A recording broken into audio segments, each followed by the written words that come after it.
Dr. Eleanor Ellie Vaughn was having the kind of day that made her question every life choice leading to her current position as Chief of Emergency Medicine at Lakeside Community Hospital.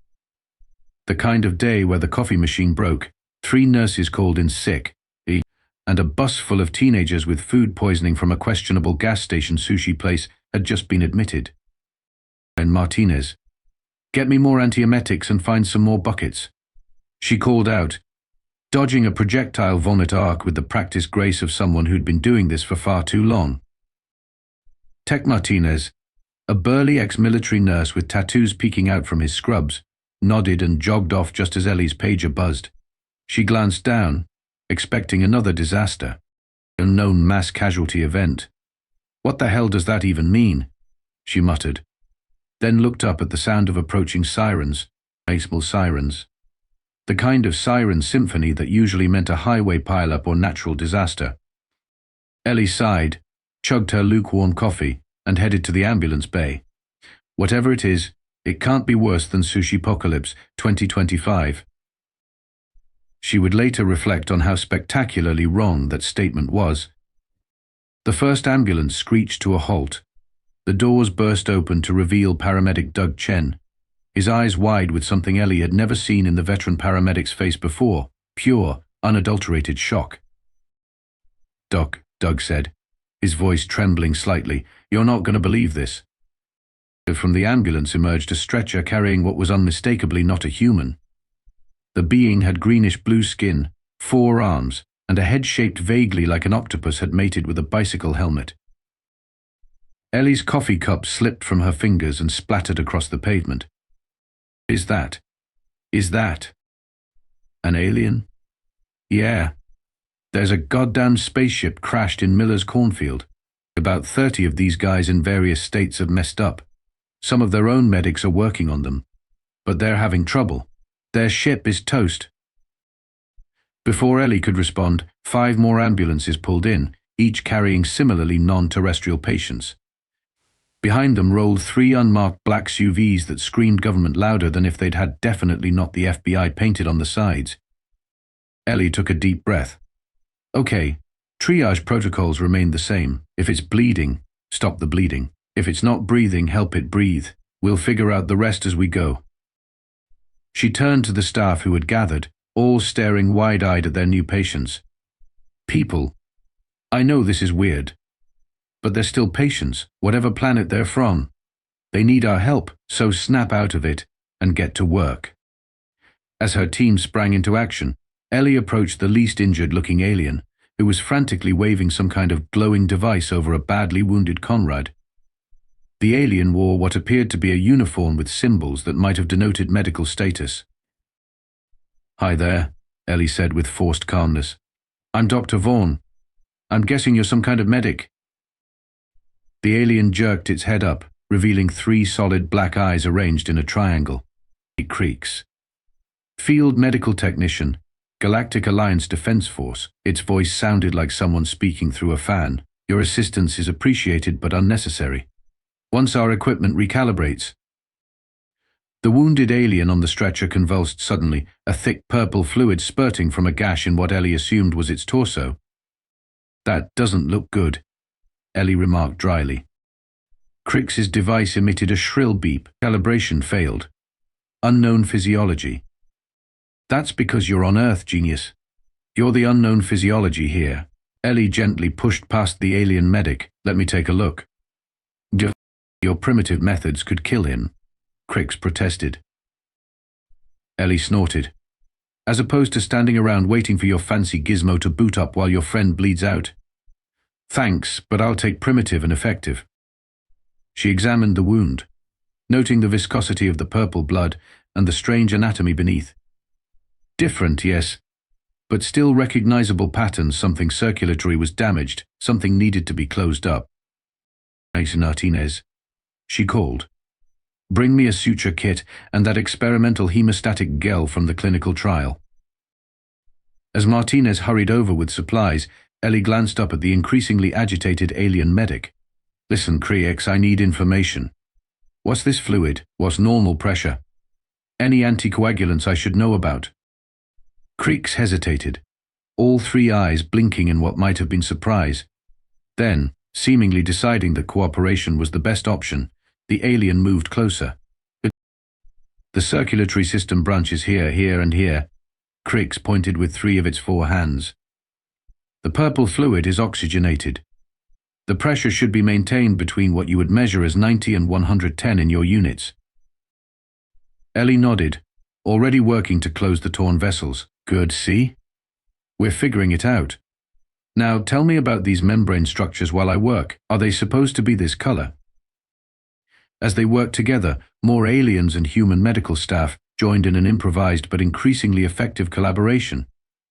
Across the ER, human doctors were adapting on the fly, using everything from standard medical equipment to items never intended for medical use to treat their extraterrestrial patients. By the time government officials made it through the doors, Ellie had successfully stabilized 3 alien patients and was elbow deep in the 4th, giving rapid-fire instructions to both human nurses and increasingly respectful alien medics. A man in a black suit approached, flashing a badge. Dr. Vaughn? I'm Agent Cooper. I need to speak with you about containment protocols for these visitors. Ellie didn't even look up from her work. Unless you're typo-negative or can tell me whether this organ is supposed to be pulsating, you'll have to wait. We're a little busy saving lives, human or otherwise. As if to punctuate her point, the monitors hooked up to the alien patient beeped in what everyone present somehow understood was a positive development. Crix's posture visibly relaxed. The primary heart stabilizes, the alien medic announced.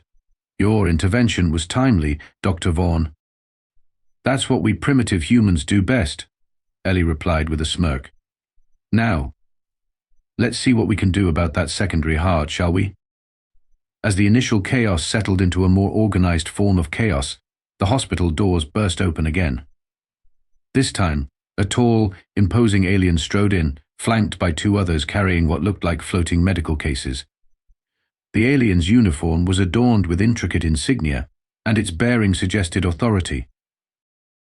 Captain Dawn, Chief Medical Officer of the Galactic Alliance vessel Intrepid, the alien announced in a surprisingly melodious voice. I am here to assume command of medical operations. Ellie, who was finishing up with her 4th alien patient, looked up with raised eyebrows. Well, Captain Dawn, you're a bit late to the party. We've already stabilized most of your crew. Dawn's 6-fingered hand waved dismissively as he surveyed the emergency room. Stabilized? With tape and string? He gestured to where Dr. Jackson Way, the hospital's trauma surgeon, was using a modified version of human surgical techniques on an alien with an injured limb. That's actually high-grade medical adhesive and synthetic fiber, Jackson replied without looking up, his hands moving with practiced precision. And it's working. Dawn made a sound that might have been a scoff, primitive. Barbaric, even. Step aside, Doctor. Way. Dr. Jackson Way. And I'm not stepping aside until I finish this procedure. Ellie moved to stand beside Jackson, crossing her arms. Look, Captain, we understand you have your own medical protocols, but we're getting results. Your medic Crix has been quite helpful in translating between our anatomical understanding and yours. Crix, who had been assisting another human doctor, seemed to shrink slightly under Captain Dawn's intense gaze. Crix has been cooperative? Dawn's tone suggested this was a betrayal of some kind. More than cooperative, Ellie replied, educational. Turns out your species has some fascinating anatomical parallels to certain Earth cephalopods, which helped us adapt our techniques. Dawn's 3 eyes narrowed. Our medical technology is centuries beyond yours.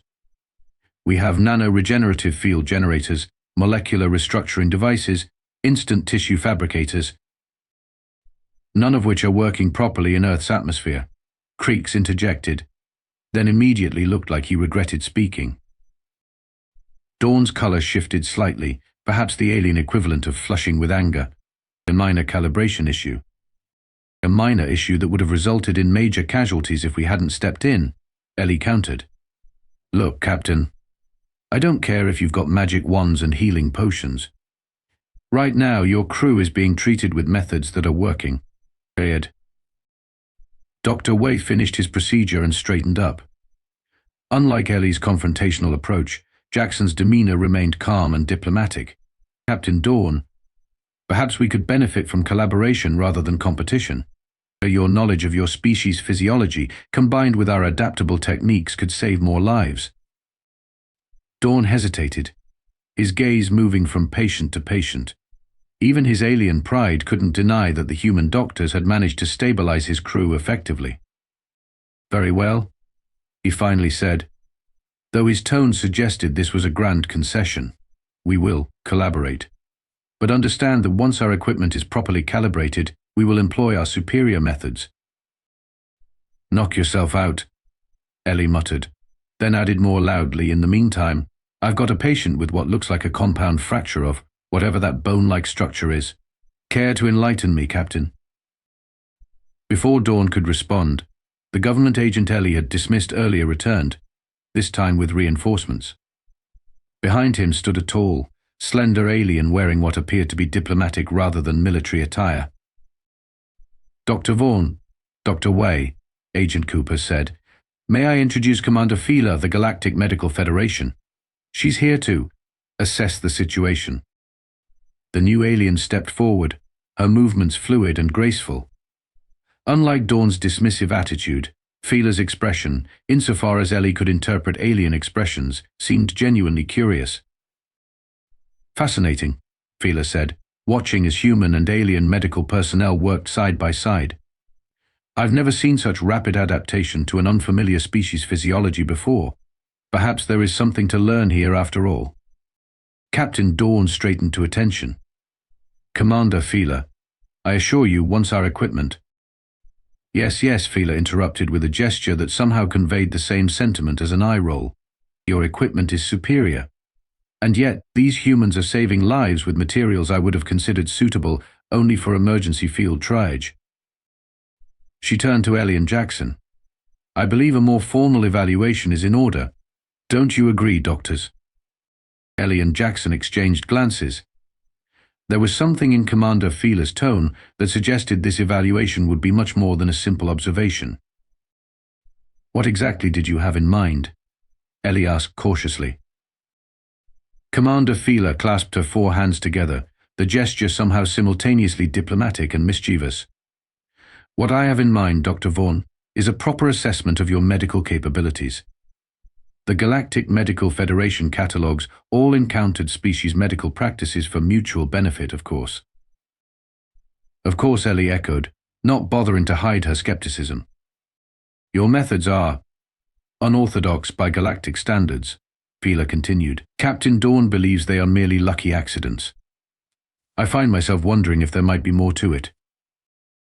Captain Dawn made a gurgling sound that might have been a derisive snort. The commander, with all due respect, once our equipment is properly calibrated— Yes, your equipment, Fila interrupted. But what happens, Captain, when your equipment fails? When you're stranded on a hostile planet with nothing but local resources? These humans seem to excel at exactly that scenario. Jackson stepped forward. Commander, exactly what kind of assessment are you proposing? Fila's 3 eyes blinked in sequence: right, left, center. A challenge, Dr. Wei. A medical challenge between your team and Captain Dawn's. 2 scenarios that will test both technological prowess and adaptive problem-solving. A competition? Ellie asked, raising an eyebrow. We're not exactly in a position to. Excellent idea, Agent Cooper interrupted, stepping forward. The United States government would be very interested in establishing a positive relationship with the Galactic Medical Federation. He lowered his voice to a stage whisper. Sir. Plus, I'd love to see these aliens taken down a peg. Ellie rolled her eyes. Subtle, Agent Cooper. The stakes? Jackson asked, ever practical. Commander Fila gestured dramatically. If your team demonstrates superior medical capability, Earth's medical practices will be fully documented and shared across the galaxy. Your techniques could save countless lives across thousands of species. And if we lose? Ellie asked. Then Earth medicine will be categorized as primitive developing practice, and your planetary medical clearance will be limited. Agent Cooper's face darkened. Meaning? Meaning. Dawn interjected with obvious satisfaction. That Earth would be restricted from participating in galactic medical exchange programs for approximately 100 of your years. That's ridiculous. Ellie protested. You can't just…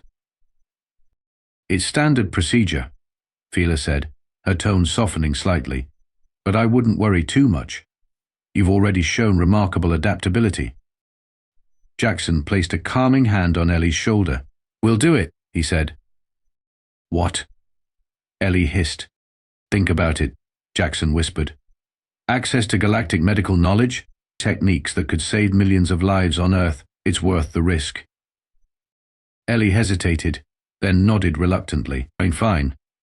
But we choose our own team. Naturally, Peel agreed. 3 members each, including yourselves. I want Tech Martinez, Ellie said immediately.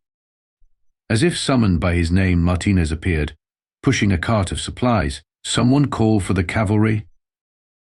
How do you feel about representing Earth in an intergalactic medical showdown? Ellie asked him. Martinez's expression didn't change as he set down a tray of instruments. Tuesday's day's getting interesting. I'm in. Captain Dawn drew himself up to his full height. I select Field Technician Crix and Battle Surgeon Lura for my team.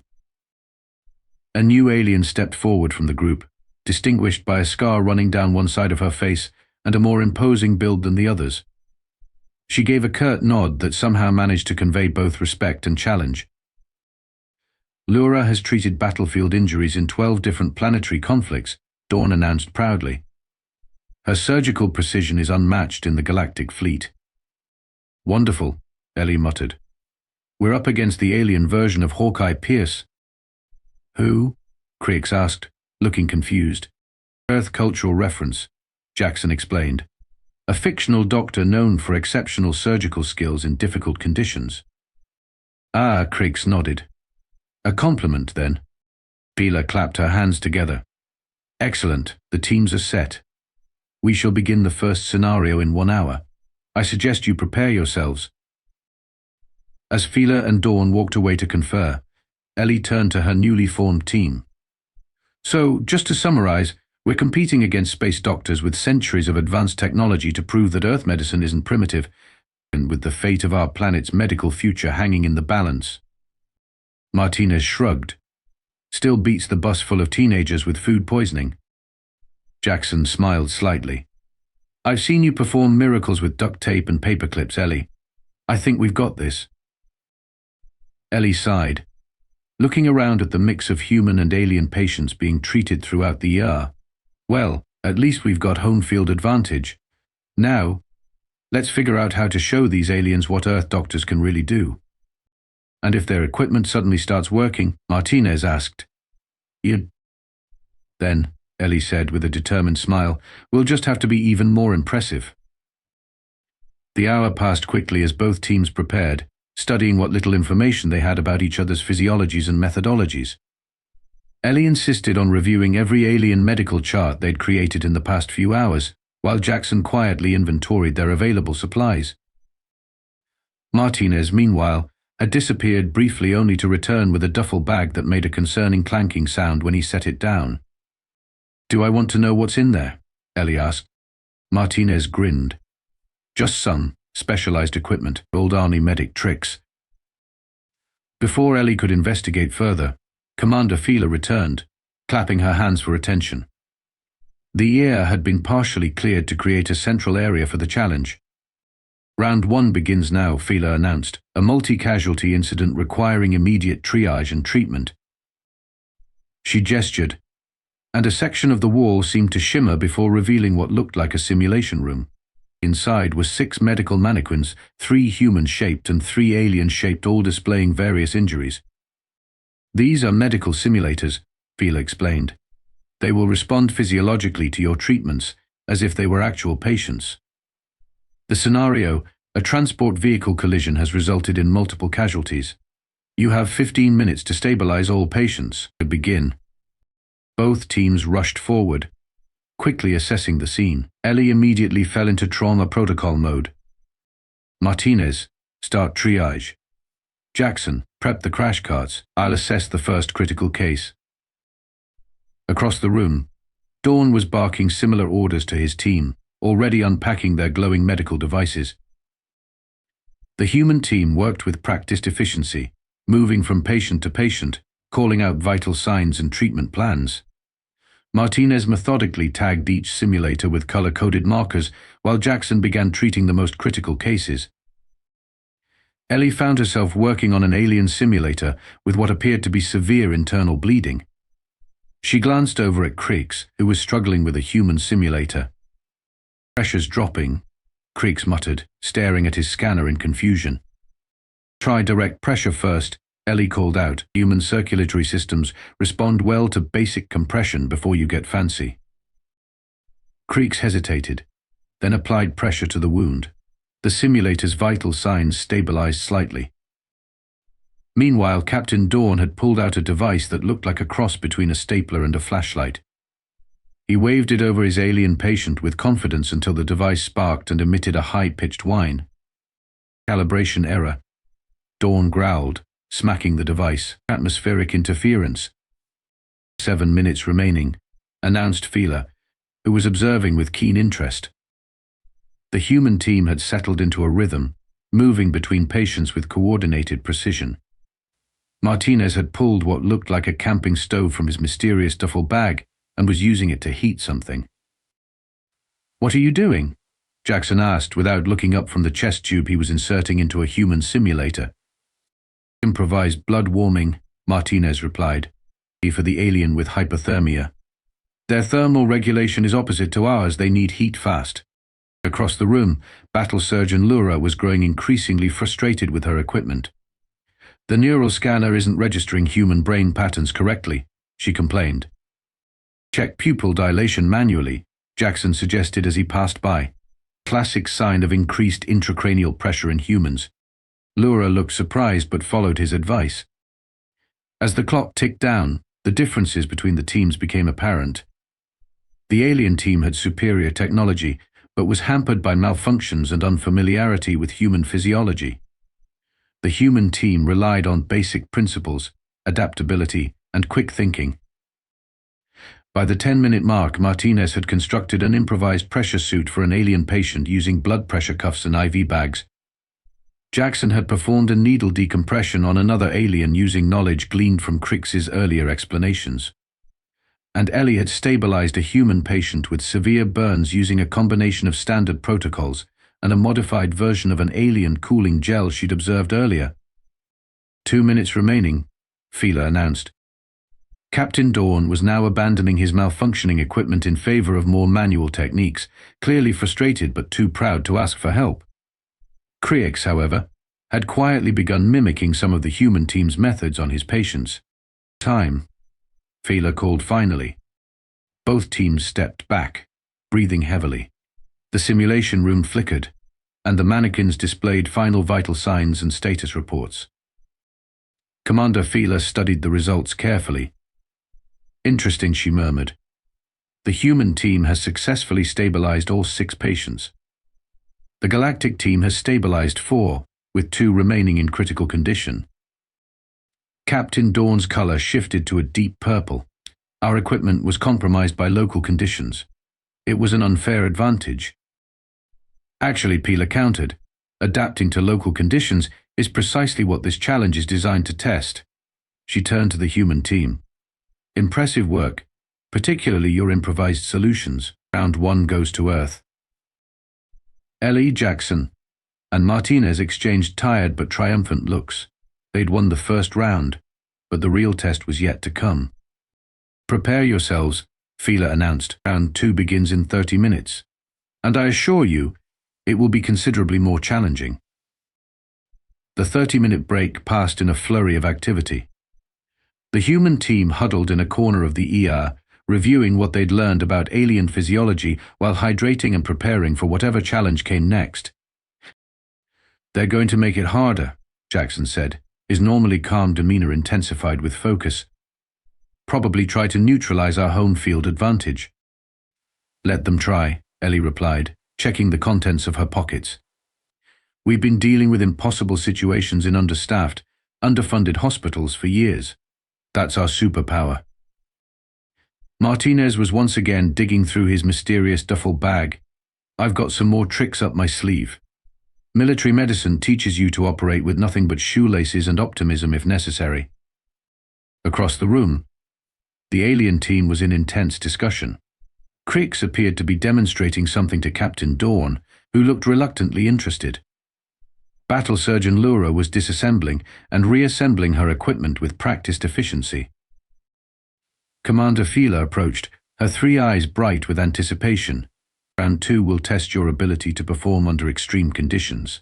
Battlefield surgery with limited resources. She paused dramatically. And to ensure fairness, neither team will have access to their standard equipment. Ellie couldn't help but smirk at Captain Dawn's expression of horror. The scenario, Fila continued, is a remote medical outpost that has lost power and communication. You have 2 critically injured patients requiring immediate surgical intervention. You must use only what you can find in the environment. The simulation room flickered and transformed into what looked like a primitive medical facility. Cabinets contained basic supplies, bandages, sutures, some medications, but nothing high-tech. 2 patients, 1 human and 1 alien, lay on surgical tables with complex injuries. You have 45 minutes to stabilize both patients for transport, Fila announced. Begin. The human team immediately sprang into action, their experience with resource shortages proving invaluable. Jackson took charge, his surgical expertise coming to the forefront. Ellie, take the alien patient. Martinez, we need light and sterilization capabilities. Martinez nodded, already repurposing alcohol and gauze into makeshift lanterns. On it. Yeah. The alien team seemed momentarily paralyzed by the absence of their technology. Dawn was staring at the basic surgical tools with something approaching panic. Captain, Crix said urgently, we need to adapt, like they do. Dawn seemed to snap out of his shock. Right. Laura, you take the human patient. Crix, assist me with the Xeroxian.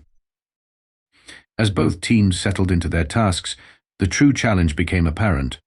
The injuries were complex and would require innovative solutions to repair. Ellie found herself facing an alien with what appeared to be a ruptured something or other in its chest cavity. The anatomy was unfamiliar, but the principles weren't. Contain the bleeding, repair the damage, close the wound. Martinez, she called out, I need something flexible but strong to reinforce this tissue. Martinez didn't hesitate. He grabbed a clean, empty IV bag, cut it into strips, and handed them to Ellie. Medical-grade plastic. Should be compatible with their tissue. Across the room, Laura was struggling with human anatomy. The cardiac structure is all wrong, she muttered. Where is the secondary pump? Humans only have 1 heart, Jackson called out while carefully suturing a torn blood vessel. Focus on maintaining circulation and oxygenation. Laura nodded, adapting her technique. As the surgery progressed, both teams fell into a rhythm of improvisation. Jackson fashioned a chest tube from IV tubing and a water bottle. Dawn discovered that certain human medications worked effectively on alien physiology when properly dosed. Martinez created a pressure monitor using a rubber glove and a marker. 20 minutes remaining, Fila announced. The atmosphere grew tense as complications arose. The alien patient Ellie was working on began showing signs of a reaction to the human suture material. A compatibility issue, Ellie muttered. We need something else. To her surprise, Crix approached, offering a small container. Try this. It's a synthetic adhesive from our medkit. Should be compatible with Xeroxian tissue. Ellie raised an eyebrow but nodded gratefully. Thanks. Thanks. Meanwhile, Jackson was facing his own crisis with the human patient. Blood pressure's dropping. Need to find the bleeder. Captain Dawn, observing the struggle, hesitated before speaking. Checked the peripheral arterial network. In humans, they're more extensively branched than in Xeroxians. Jackson followed the advice and quickly found the source of bleeding. Got it. Thanks. As the clock ticked down to the final minutes, Both teams were no longer working separately but collaborating in a strange hybrid of techniques. Ellie was using an alien diagnostic approach with human tools. Laura had adapted her surgical style to accommodate human anatomy. Martinez and Creeks were working side by side, creating improvised medical devices that combined elements from both worlds. "Time," Fila called finally. Both teams stepped back, exhausted but satisfied. The simulation room displayed the patient's vital signs, both stable, both successfully treated. Commander Fila studied the results with evident surprise. "Remarkable," she said finally. "Both teams have successfully stabilized their patients. More importantly, both teams adapted their techniques and collaborated effectively." Captain Dawn looked at his team, then at the human team. "The competition results?" Fila smiled, a strange expression on her triangular face. "This was never truly a competition, Captain. It was a test of cooperation." "A test of cooperation?" Captain Dawn repeated, his three eyes blinking in confusion. "But you explicitly called it a challenge between our teams." Commander Fila's face shifted into what might have been the alien equivalent of a smug smile. "And you rose to that challenge magnificently by ultimately working together rather than against each other. That was the true test." Ellie wiped her brow with her sleeve. "So this whole competition was a setup?" Say, not a setup, Dr. Vaughn," Fila corrected, "an evaluation. The Galactic Medical Federation doesn't just document medical techniques, we document medical philosophies, how species approach problems, adapt to challenges, and ultimately, whether they can overcome their pride to save lives." Martinez snorted. "Could have just asked us to play nice from the beginning. Would you have learned as much about each other that way?" Fila asked pointedly. Before anyone could respond, alarms began blaring from the real emergency room. Agent Cooper burst in, his composed demeanor cracked with urgency. "We've got another situation," he announced, a secondary explosion at the crash site. Rescue team was caught in it. Multiple casualties incoming, both human and alien.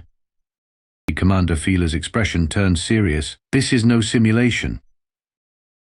The two medical teams exchanged glances, a new understanding passing between them.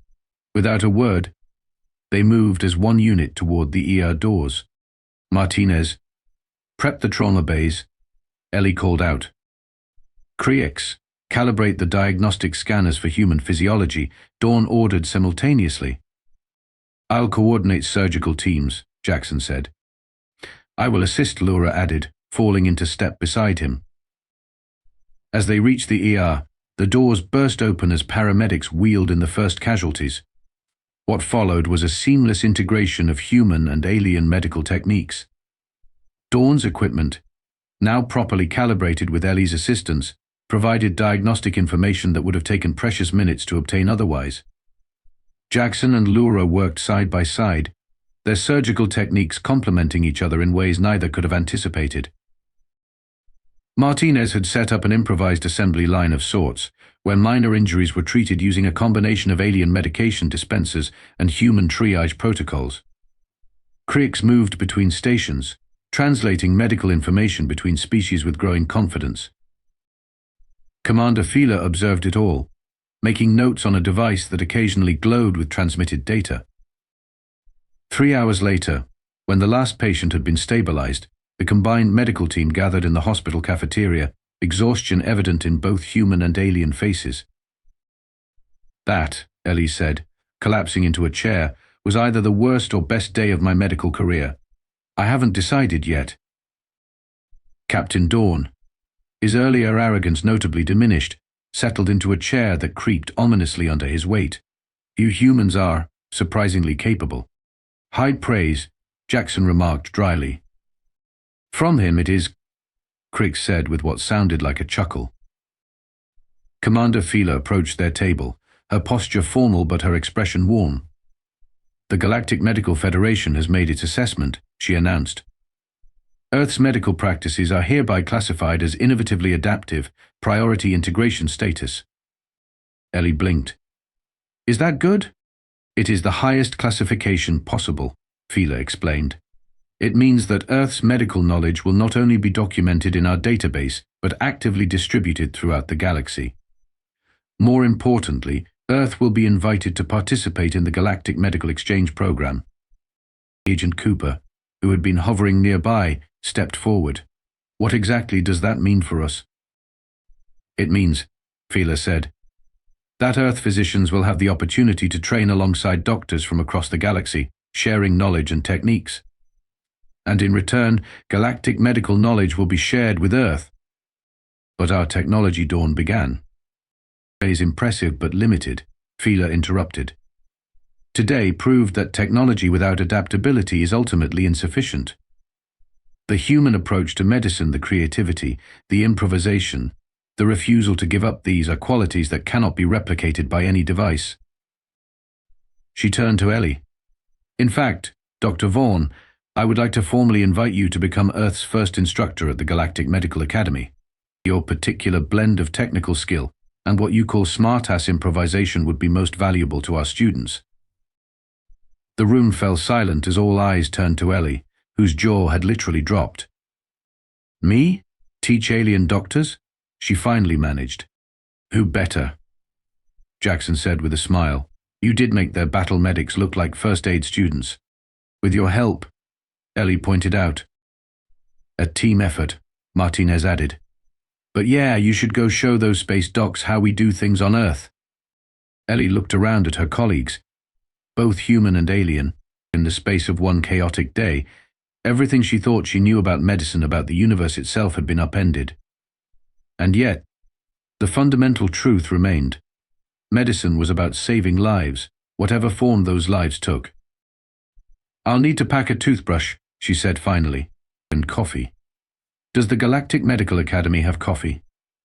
Commander Fila's expression shifted to something almost mischievous. We have something better. But I think you'll find that cultural exchange goes both ways. Perhaps coffee will become the next galactic sensation. If not, Ellie said with a grin, I'll just have to improvise.